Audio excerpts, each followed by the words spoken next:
Hello everyone, welcome to my channel. So कैसे हैं आप सब? आई होप आप सब अच्छे होंगे। सो आज की वीडियो में हम बात करने वाले हैं भगत सिंह जी के बारे में।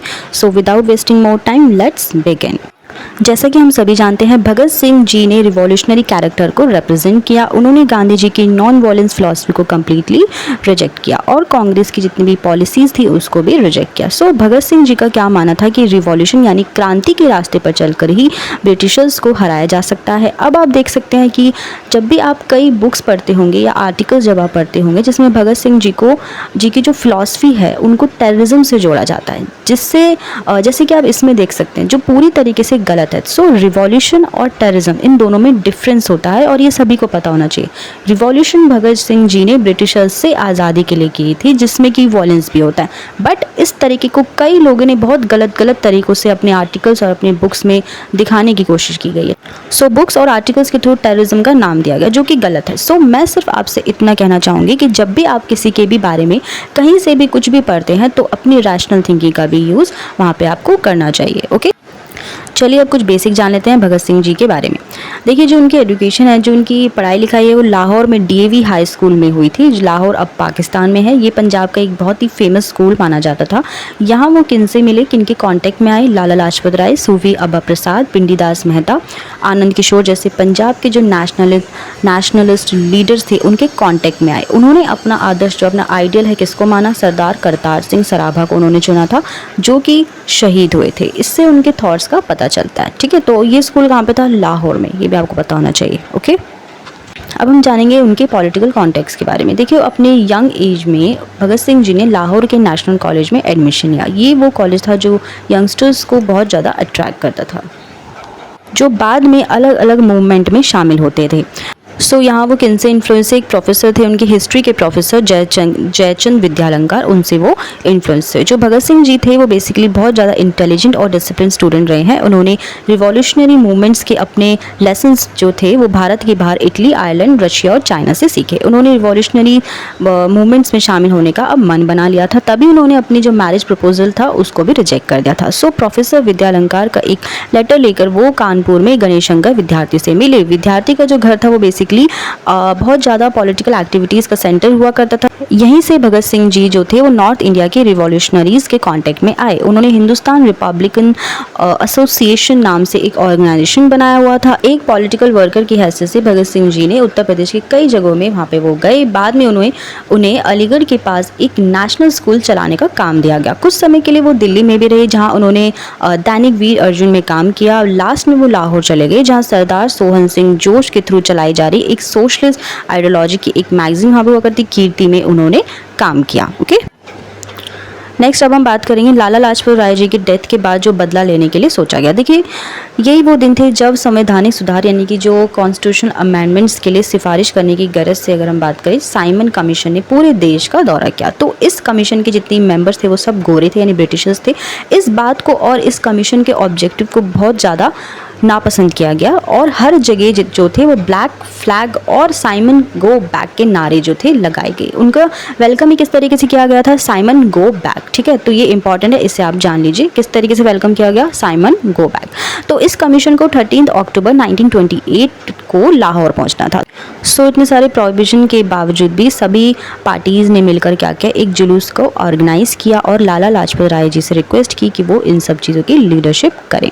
ठीक है, तो लाहौर के जो पुलिस सुपरिंटेंडेंट के लीडरशिप में पुलिस ने बहुत ही बुरी तरह एक जुलूस पर हमला किया। इस हमले की वजह से लाला लाजपत राय जी की डेथ हो गई। तो उनकी डेथ पर सारे भारतवासियों ने शोक किया। तो भगत सिंह जी और उनके जितने भी साथी थे उन्होंने क्या डिसाइड किया कि अब बदला लेना ज़रूरी हो जाता है। इनकी डेथ का, जो लाला लाजपत राय जी की डेथ का बदला लिया जाना चाहिए। तो उन्होंने क्या अब प्लान किया कि जो सुपरिटेंडेंट थे जो पुलिस के, उन्हें मार दिया जाना चाहिए। लेकिन गलत सिग्नल मिलने की वजह से पुलिस सुपरिटेंडेंट की जगह उन्हें उनके सांडर्स और उनका पूछा करने वाले एक सब ऑर्डिनेट चानन सिंह की डेथ हो गई थी। तो भगत सिंह पुलिस के जाल से बच निकले और कलकत्ता पहुंच गए। यहाँ आगरा, लाहौर और सहारनपुर में बम बनाने के कारखाने लगाने की उन्होंने कुछ प्लानिंग बनाई गई थी। ओके, नेक्स्ट आप देख सकते हैं ये कम्प्लीटली रॉन्ग हेडिंग है, द डिफेंस ऑफ टेररिज्म, क्योंकि भगत सिंह जी ने कभी भी टेररिज्म को डिफेंड नहीं किया है।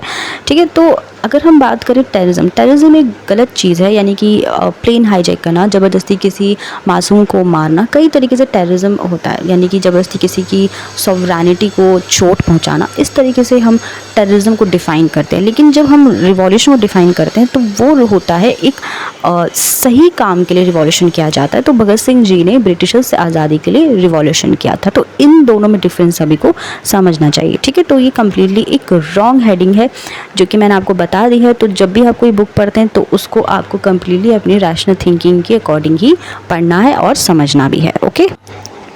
अब हम जानते हैं लाहौर कॉन्स्पिरेसी केस के बारे में। देखो, लाहौर षड्यंत्र कांड में सैंडर्स और चानन की डेथ में असेंबली कांड और बम बनाने के कारखाने लगाने जैसे सभी तरीके के आरोपों को एक साथ ले लिया गया और भगत सिंह और उनके साथियों पर एक स्पेशल कोर्ट में मुकदमा चलाया जाना तय हो गया था। तो इस अदालत का फैसला लास्ट माना जाता था। जितने भी, तो उन्होंने क्या जता दिया कि उन्हें अपने बचाव के लिए कोई वकील नहीं चाहिए। जितने भी वहाँ पे रिवॉल्यूशनरीज थे उन्होंने कहा कि हमें अपने बचाव के लिए कोई वकील नहीं चाहिए, क्योंकि वो बहुत ब्रेव थे, ठीक है। यहाँ पे बात हो रही है। तो अदालत के न्याय में उनकी कोई भी आस्था नहीं थी, वो कुछ बिलीव ही नहीं करते, किसी चीज़ में वो नहीं मानते थे कि कोई भी कोर्ट उन्हें जस्टिस दिलाएगी, इस चीज़ को वो मानते भी नहीं थे, ठीक है।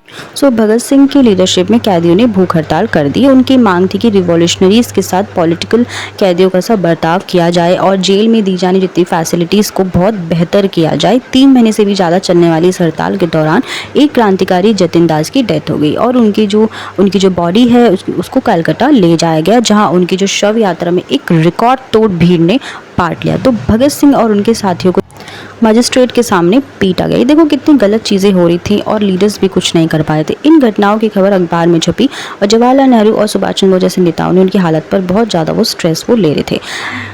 महात्मा गांधी ने लंबे समय तक कुछ भी बात नहीं बोली। उन्होंने चुप्पी ही साधी हुई थी। उनसे इस बारे में जब पूछा गया तो उन्होंने इन तरीक़ों से बिल्कुल भी वो अग्री नहीं कर रहे थे। उन्होंने क्या कहा कि ये मिसगाइडेड पेट्रियाट है, यानी कि भटके हुए पेट्रियाट है, ठीक है। तो फिर भी उन्होंने भगत सिंह जी और उनके साथियों को बहादुर माना। लेकिन यहाँ पे अब ये चीज़ देखिए कि महात्मा गांधी जी ने बिल्कुल भी उन्हें सपोर्ट नहीं किया है। यहाँ पे जब हम बात करें एक नॉन वॉयलेंस और वॉयलेंस के बीच की एक लड़ाई जब होती है, तो वॉयलेंस की जब हम बात करें तो वो एक रिवॉल्यूशनरी वॉयलेंस से उस चीज़ को जोड़ा जा सकता है, ठीक है। तो जो चीज़ें ज़रूरी थी और कहीं कहीं पर नॉन वॉयलेंस भी ज़रूरी होता है, बट नॉन वॉयलेंस जब काम नहीं करता तो वॉयलेंस तो डेफिनेटली ब्रिटिशर्स को भगाने के लिए यूज़ करना था, बट स्टिल किसी ने भी उन्हें सपोर्ट नहीं किया, ठीक है। इवन किसी भी यूनिवर्सिटी में किसी भी बुक्स आर्टिकल में ज़्यादातर रिवॉल्यूशनरीज़ के बारे में ना तो पढ़ाया जाता है, ना ही अवेयरनेस फैलाई जाती है। ज़्यादातर MK गांधी इन्हीं सब के बारे में ज़्यादातर लोगों को नॉलेज दी जाती है, ठीक है। तो जो स्पेशल कोर्ट ने भगत सिंह और राजगुरु को सैंडर्स की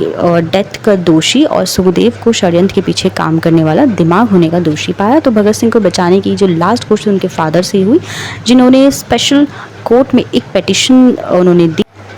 इन सब पेटिशंस के भगत सिंह जी अगेंस्ट थे। वो नहीं चाहते थे कि किसी भी तरीके की पेटिशंस लगाई जाए और वो नहीं चाहते थे कि उन्हें पिट्टी तरीके से देखा जाए, यानी कि उन पर दया की जाए, वो नहीं चाहते थे। वो बहुत ज़्यादा ब्रेव थे। स्पेशल कोर्ट ने 7 अक्टूबर 1930 को अपना डिसीजन लिया, जिसमें भगत सिंह, राजगुरु और सुखदेव को फांसी की सज़ा दी गई और दूसरों को उम्र कैद की सज़ा दे दी गई। तो भगत सिंह, राजगुरु और सुखदेव की जान बचाने की जितने भी भारतीय नेताओं की कोशिश बेकार गई और उन्हें 23 मार्च 1931 को फांसी दे दी गई। इस तरह जब फांसी के 6 दिन बाद कराची में कांग्रेस की बैठक हुई तो वहाँ का जो एटमॉस्फेयर बहुत ही ज़्यादा दुखी था। महात्मा गांधी को अपना अब पक्ष रखना ही पड़ा और उन्होंने शहीदों को बहादुरी के लिए श्रद्धांजलि उन्होंने दी। सो फ्रेंड्स, ये थी आज की वीडियो जो कि भगत सिंह जी के बारे में थी। आई होप आपको ये लेक्चर वीडियो अच्छा लगा हो, आपको कम्प्लीटली समझ आया हो। अगर आपका कोई भी डाउट है, आपका कोई कमेंट है या कुछ भी आप कहना चाहते हैं तो आप कमेंट सेक्शन में ज़रूर बताएं।